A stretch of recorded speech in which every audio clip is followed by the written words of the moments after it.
So, I got 100 subs.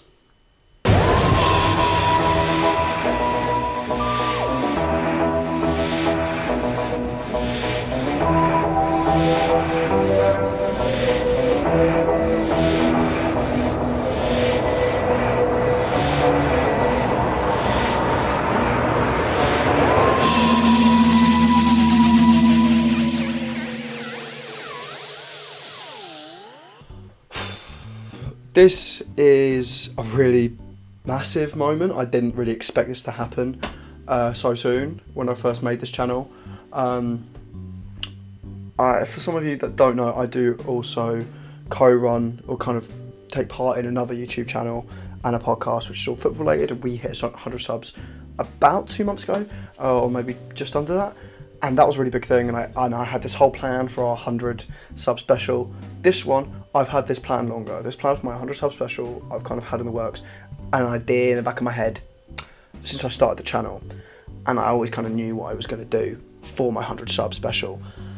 And now we're here, and I'm not going to lie, it's hit me a really bad weekend because my tripod, I don't have it currently, I'm letting someone borrow it. And I'm not mad at them, like, yeah, they need it. So it's like, yeah, sure. So that's why I'm standing up today. I'm not sitting down. I've got my phone on the bookcase because I really need to get this video out quick because I just wanted to do this. And actually, I thought I had my plan for this video months ago. I've lost it, so I've had to rewrite my plan. And it's a list, it's a ranking. You know this because you've seen the thumbnail, you've seen the title of this video, you know what this video is. And to celebrate 100 subs, I'll be ranking my doctors from 13th to 1st for you and going through all of them. And it was tough. It was really tough. I saw Davison not so long ago do them in a tier list. Now that would have been a lot easier because it doesn't feel like you can have a go at me that much if I'm putting some doctors on the same level, you know. But when I'm fully differentiating them from level to level, like this one's better than this one and this one's better than this one, and it was tough. And I really thought in my head, I prefer this one to that one. But I do like a lot of these doctors. It's not like I dislike all these doctors. I like a lot of the doctors.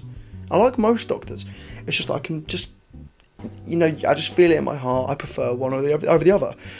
But yeah, to celebrate the fact that I've broken the barrier of 100 subs, let's rank them. So we're going to start off with 13th place. And in 13th, it's Jodie Whittaker, the 13th Doctor. Now, I don't know, I really didn't want to put her 13th. I really didn't. But the more and more I think about her Doctor, the more and more I don't really...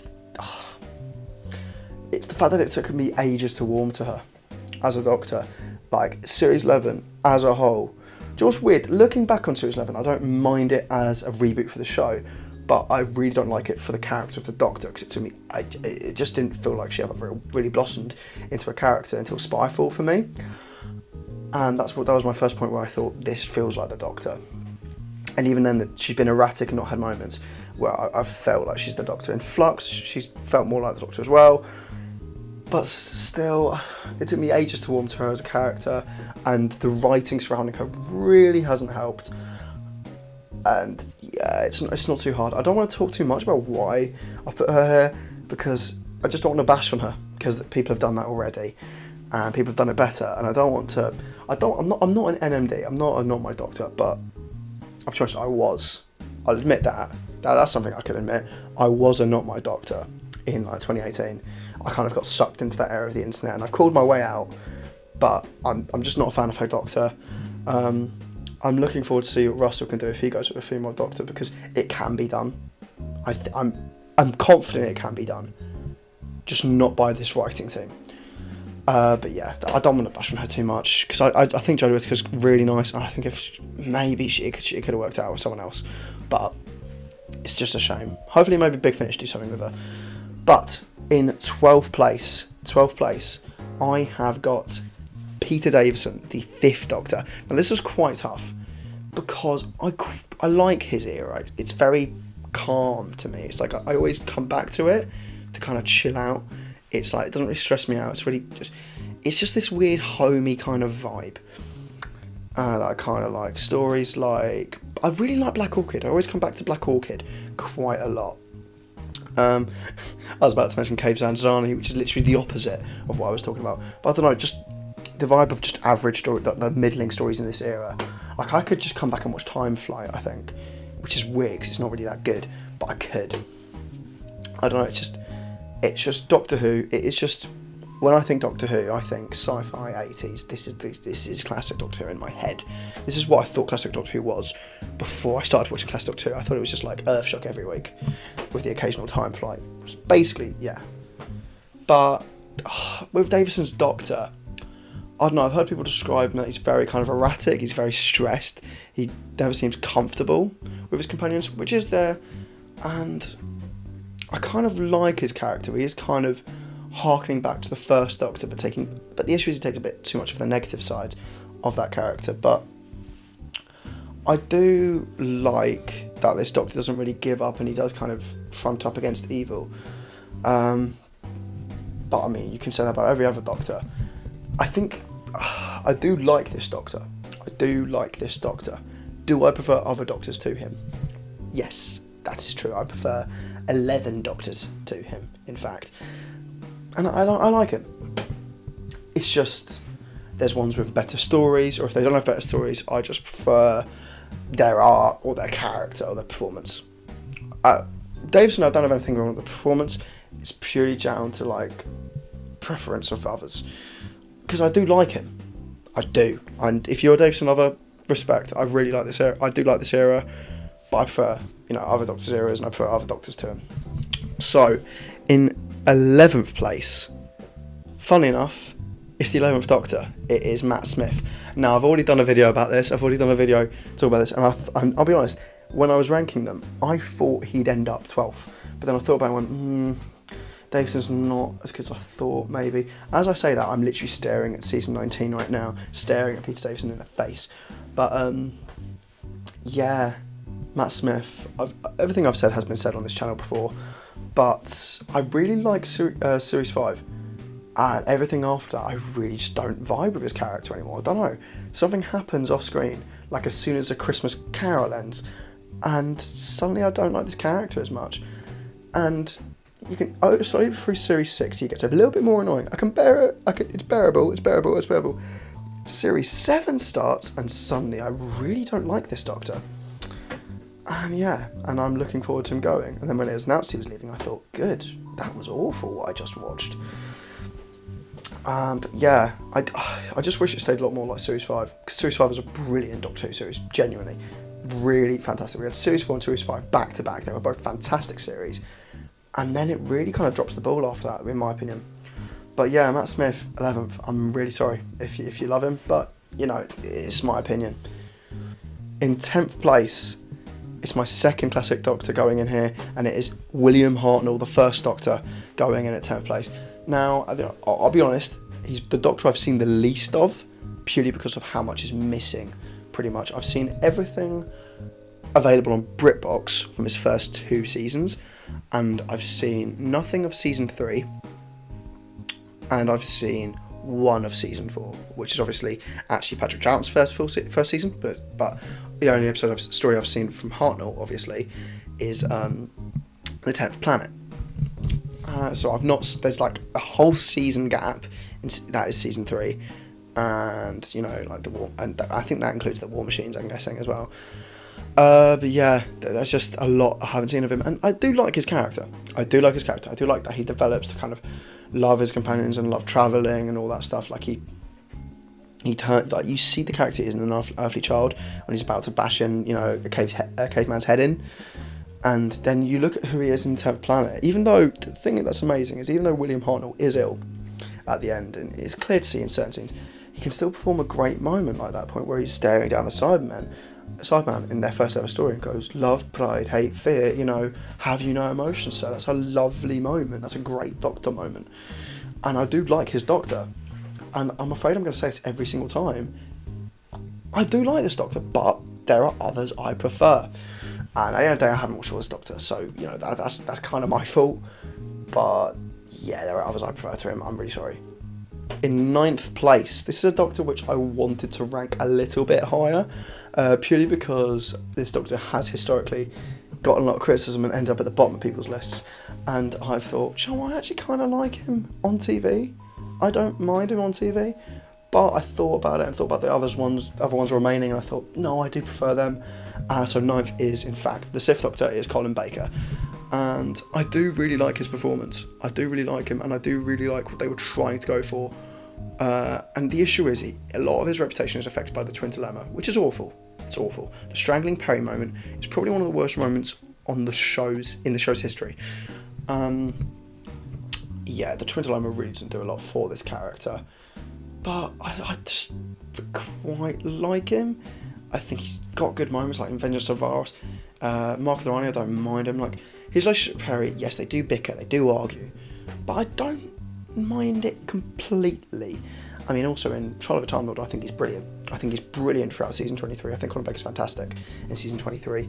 I love, one of my funniest, generally, it's a moment which has made me laugh every single time I've watched it in Trial of a Time Lord, is when, I think they're showing, like, the Doctor something with him and Perry, and he goes, oh, well, like, I think he has a go, like, oh, well, what are you showing Perry for? What she got to offer us? Or something like that. And I just laughed out loud, because it's just like, that's what he's thinking throughout the entirety of season 22, isn't he? But yeah, I do like his Doctor.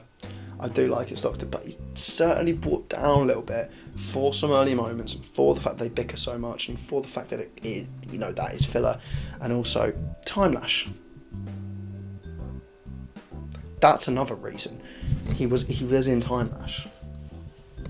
He was in that story. Moving on. 8th place. This is a really tough one, because I actually found my list, which I wrote 2 years ago, and this man was in my top 3. And I think he was pretty in my top 3 because I just finished watching his era and loved him. He's not there anymore now. And that Doctor is Jon Pertwee. And I'm now putting Jon Pertwee 9th, purely because I just prefer other Doctors to him. But do I like his era? Yes, I really do, because it's so unique. It's just the unit era. Obviously later on it's not the unit era, and completely, because he can travel, but they still stick to that format, kind of. They still hold on to it after the 3 Doctors, even though the Doctor can go wherever he wants. But, you've got stories like, I really like the Invasion of Dinosaurs in season 11, but then in season 7, I love Inferno, I love Spearhead from Space, I love Terror of the Autons, I love, I think The Mind of Evil's pretty good. I really like, what's it called? Carnival of Monsters. I do like stories from every single season, pretty much. I think Day of the Daleks is massively underrated. And this Doctor's very unique. Very unique. I'd argue the first Doctor to kind of do a Pertwee, not like copying, but like take parts from that and bring that into his role, would be Capaldi, very slightly. And I'm saying that just based on like the look, in that sometimes his coats are pretty like cool, and also, I don't know, the hair maybe. But yeah, Pertwee rocks. He's a Doctor which flips people over, What more could you love? Like, generally, the Doctor was James Bond for like 5 years. And we just accept that as fact now. For 5 years, the Doctor just kicked the living shit out of people. And I love that. If you want that from Doctor Who, there is literally a perfect era for you. In 7th place, it's weird how much this keeps happening, but in 7th place, it's the 7th Doctor, it's Sylvester McCoy. Now, I really like this Doctor, I do. Obviously, it's better when they kind of think of more things to do with him, as he's a bit of a clown in his first season, and they start to like pull out more darker kind of layers of the character in seasons 23 and in seasons 25 and 26. I say that in season 24, I don't mind him entirely. I'm not a big fan of Paradise Towers, and I'm not a fan of Time of the Rani, but I quite like Dower and the Bannermen, and I really like Dragonfire. As seasons 25 and 26, I really like as seasons of Doctor Who, and I find it a shame that the show was cancelled looking back, because I'm like, that was actually quite good Doctor Who you did there. The only issue of season 26 I have is that I still do not understand what the hell Ghostlight was about. I don't think I ever will. I will never understand what it's about, but I mean, I think I enjoyed it. I think I enjoyed it still. Then again, if it was a new series script, I'd have a go at the writer, because genuinely, what is it about? But yeah, I do like his Doctor. I do like his dark moments. For example, in Ghostlight, where he's challenging Ace, going, "Didn't you want to know what was going on?" in this house, which he was terrified of. I do like that kind of peeling away at the darker notion of this character when he blows up Skaro in Remembrance of the Daleks. He just has a... It's just weird because he, you know, the way he rolls his R's, you know, he's just... and has his umbrella. He just... It is taking a bit from like the second Doctor or someone like Troughton, where there is that clown image, but underneath, you know, there's just this crazed man staring at you with this darkness within him. And yeah, I really do like this Doctor. But he's 7th. There are 6 Doctors I prefer to him. And I'm really sorry about that. In 6th place, this is so hard. I feel so harsh for doing this. So bad for doing this. But in 6th place, I'm putting Christopher Eccleston's 9th Doctor. I know. I feel so bad. I feel so bad for doing it. But, yeah, well, what can I say about this Doctor? I love him. I think he's perfect. The only issue with this Doctor is that we didn't get more.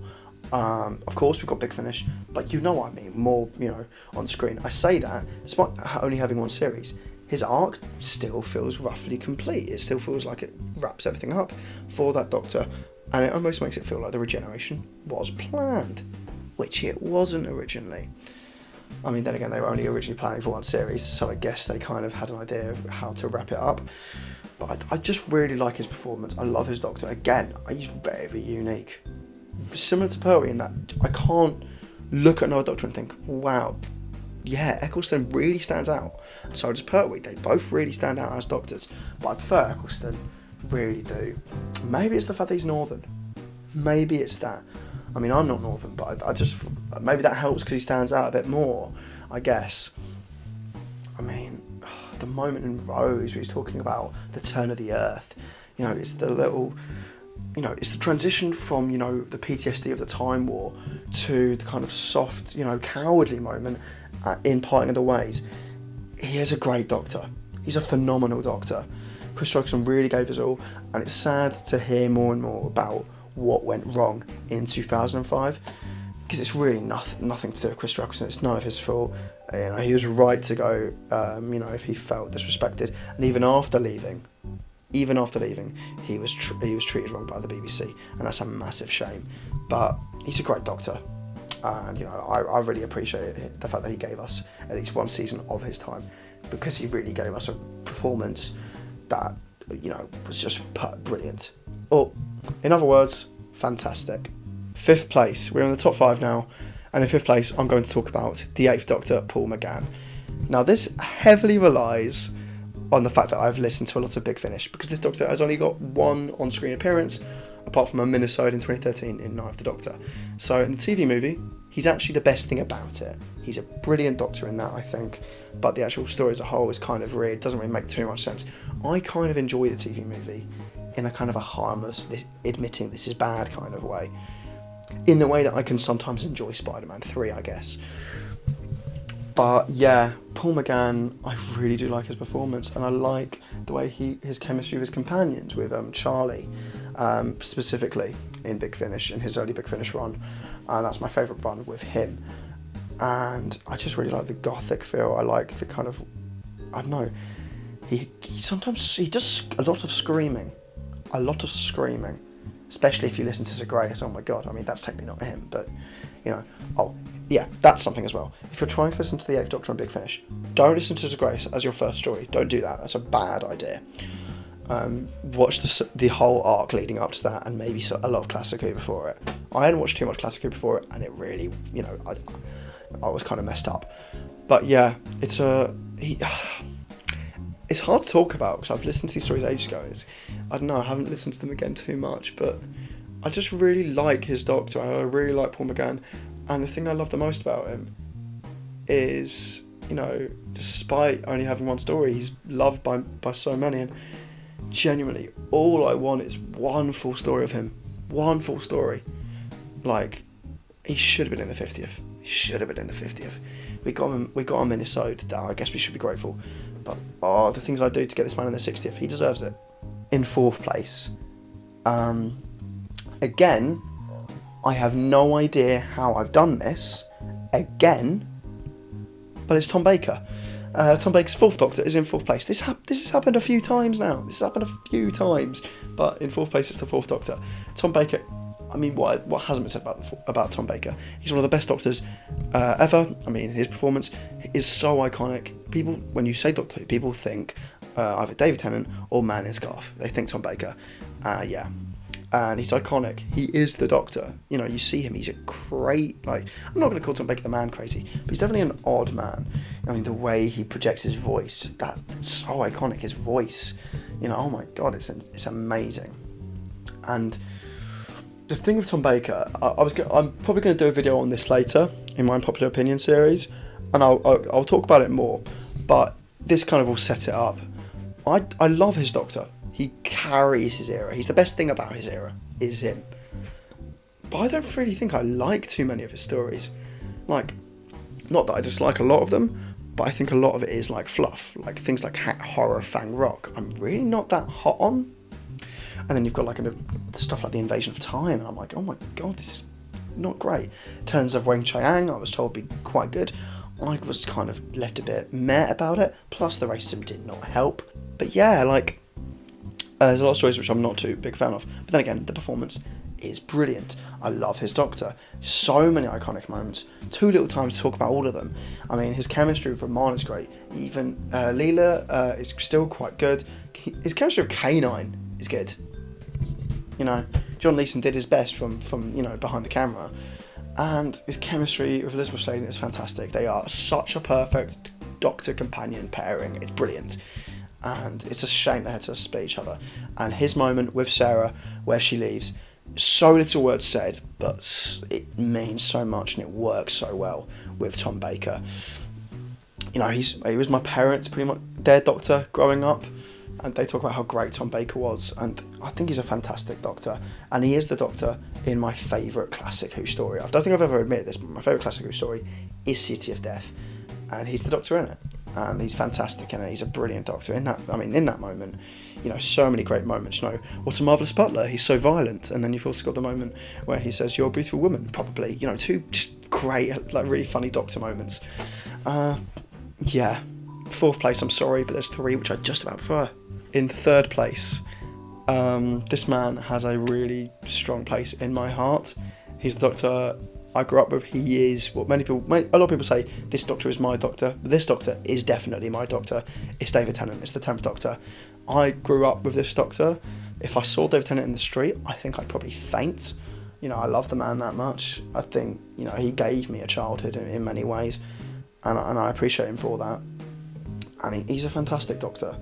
I love his arc, you know, kind of transitioning from where Eccleston was to realising the error of his ways, you know, throughout Series 4, losing Donna and then having to learn that lesson all over again in the waters of Mars, and then thinking after all of this that he's gotten away and he can move on and still live in this body, and then realising he has to finally sacrifice himself to end his life, which is so sad.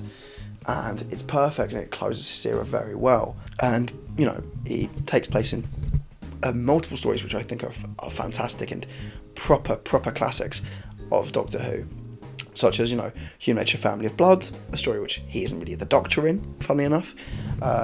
You know, you've also got a story like Waters of Mars, which is amazing Doctor Who, brilliant Doctor Who, one of the best stories ever written for Doctor Who. It's fantastic, it's amazing.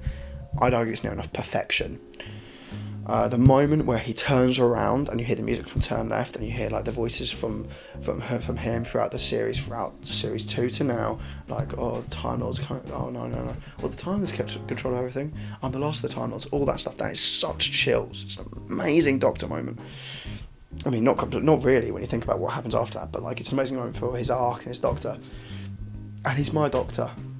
I don't think there needs to be much more of a reason. He's the one I grew up with. I can place him wherever I want. It's my opinion, and I'm putting him third. In second place, this is officially the last time I will do this. It's officially the last time I will place a Doctor in their number. Second place is the second Doctor, it is Patrick Troughton. I think this man maybe is the quintessential Doctor Who, purely because he had the hardest job. And, you know, if he screws up, the show's really done for. it's confusing for people transitioning for the first time for a regeneration, and he just ran with it, and he just made it work. And I think he's a phenomenal Doctor. I love his Doctor. I've not watched all of his era. I've watched everything up to the Invasion. So I've not watched, I think, it's the Crotons, Seeds of Death, and the War Machines. So it's his regeneration story, and another two, one involving the Ice Warriors. But I just really love his Doctor. Great chemistry with Jamie and all of his companions. I think a really nice chemistry with Zoe, with Victoria, and Ben and Polly. I've only really seen Ben and Polly before him in The 10th Planet, but I do like his chemistry with them. I definitely prefer Polly to Ben though. Yeah, Ben does seem a little bit annoying at times, but I really love him as a Doctor. The way that he is just enjoying fun, like at the moment in Enemy of the World where he just goes and runs in the sea. Like, that's just brilliant. And the time at the start of Fury from the Deep where he's just playing around with foam, like sea foam. That's brilliant. Like, he's just a Doctor which is out there to have fun, and while having fun ends up in lots of escapades and danger and all sorts. And I also just love a lot of his stories. Tomb of the Cybermen, brilliant. Invasion, brilliant. Power of the Daleks, brilliant. Evil of the Daleks, brilliant. It's just, the Faceless Ones even. No one told me about the Faceless Ones, and then I got it I got the animated version, and it's brilliant. I really like it. I just think I love this Doctor, and I think you can chuck him in almost every story, and I like it. Whether that's the writing of this era being a particular writing which I like, I don't know, but I just love this Doctor so much. I just do. And he gets second place for me. So now, first place. There's only one Doctor left. Some of you may have guessed this. I think I've mentioned it in a video or two. But my favourite Doctor is number 12, Peter Capaldi. This man, in my head, when someone says Doctor Who, when someone says the Doctor, I think Peter Capaldi. I think, I've heard David say this, I've heard other people say this, that if Doctor Who ended, it should have ended with Peter Capaldi. And I think some people who say this are not my doctors. I wouldn't say it for that reason. I'd say it purely, if Doctor Who was going to end, I'd want it to end like it does in The Doctor Falls. The Doctor saves the day, a companion lets him rest. And, I don't know.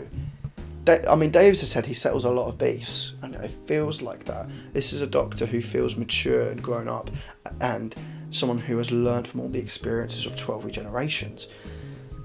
And, he's someone who carries that with him. And I love the development of his character.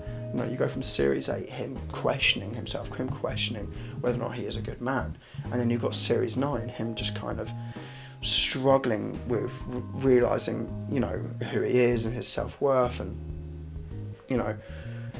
still kind of on the backbone of wanting to find Gallifrey. He finds Gallifrey, and it, tears him apart, because he finds Gallifrey in the worst circumstances, knowing they are part of the reason his companion has died, which tears him apart and makes him just go through an absolute manic episode where he just flips out and just loses control of himself in Hellbent. And I've defended that episode already. And then you've got Series 10, where all the baggage has kind of dropped, and he is just fully formed. And he's fantastic. Series 10 Capaldi is my favourite version of this character, ever. Completely. That is my favourite version of this character. I just love Peter Capaldi. I think he's fantastic. And I would just love to give this man a hug. I think he's a fantastic Doctor. I think he's one of the best actors we've ever had in the role. And I'd kill to have this man back. I don't think we will. But unlike Eccleston, at least we got 3 series from him. Or McGann even. Those two arguably, need more time, need to come back more than him, because he did get a full 3 series arc, and it was a brilliant arc. And the more and more I look back on this era, the more and more I realise I gave some episodes flack, and the more and more I realise I didn't treat Clara as well as I should, because I do look back and I like Clara now. And Bill, his chemistry with Bill and Nardole was fantastic in Series 10, and yeah, I really love Capaldi, man. I really do.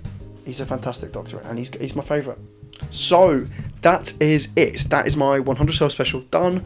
I have ranked all 13 Doctors from top to bottom. I didn't rank, the War Doctor, the Fugitive, or Peter Cushing, or whatever. Sorry about that. Where would they finish? I've got no real clue. I'll just put NA. They're all NA. You know what I mean? But that's it for me. That is it. I'm really happy that I've reached 100 subs. This is an amazing moment for me. Thank you so much to everyone who's subbed. I really hope I can, get higher. Here's to the next 100. Let's just keep going up. Let's just keep seeing what this channel can do. I love what I'm doing here. I love just talking about Doctor Who. I'll admit I've got a lot of work to do at the moment, so these videos might become a little bit sparse, or I might miss a weekend here or there due to the amount of work which I've got to do. So yeah, thanks to everyone who's watched all my videos so far. Please, if you've not watched all my channel, go through it and just watch what you can and see if you enjoy more of this channel. If you're not subbed and you're watching this video, what are you doing? This is my 100 sub special. Please subscribe. I'd really appreciate it. Like the video if you enjoyed it. Comment below what you think, what's your opinion, what's your ranking. If you have one, not everyone does. This ranking which I've got may change in a week, but I'm not going to do it. This is my definitive ranking. I'm not going to change it. I'm never going to do it. I'm not going to do it. Don't forget to ding the bell for notifications as well over here. That will be really nice. And yeah, I've been the Bald Whovian. Thanks for 100 subs. See you around.